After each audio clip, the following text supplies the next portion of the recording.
So many business owners think that if they just stay out of the office conflicts, everything will work themselves out.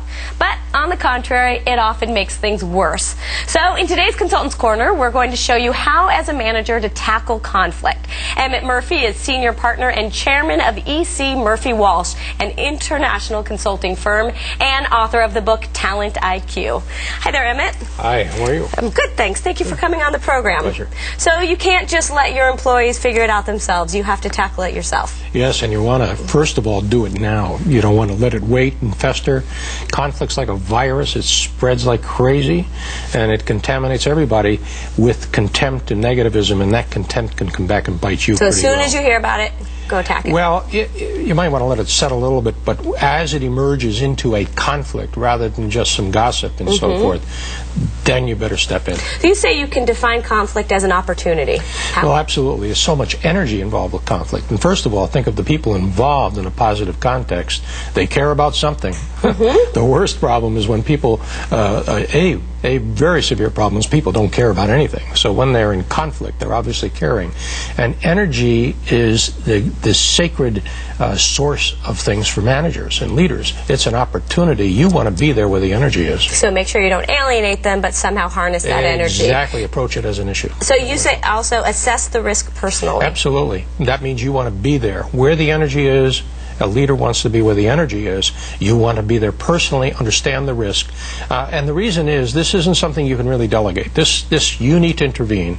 And you will be measured by the extent to which you accept that responsibility. But how do you do that? If there's a conflict, for instance, between two employees, do you take them each aside to try and understand what the conflict is? Actually you do. One of the worst things to do is to throw everybody together to begin with, because you may be creating more infection, contaminating things. Go see each party separately and say, how are you doing? What's going on? What's happening at work with you?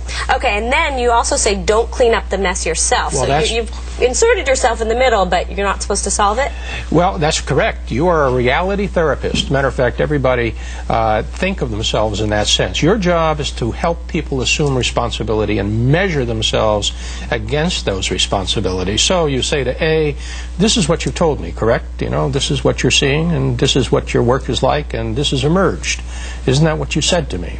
By the way, personal accountability is key here. And the answer is, well, yes. And B, this is what you said to me.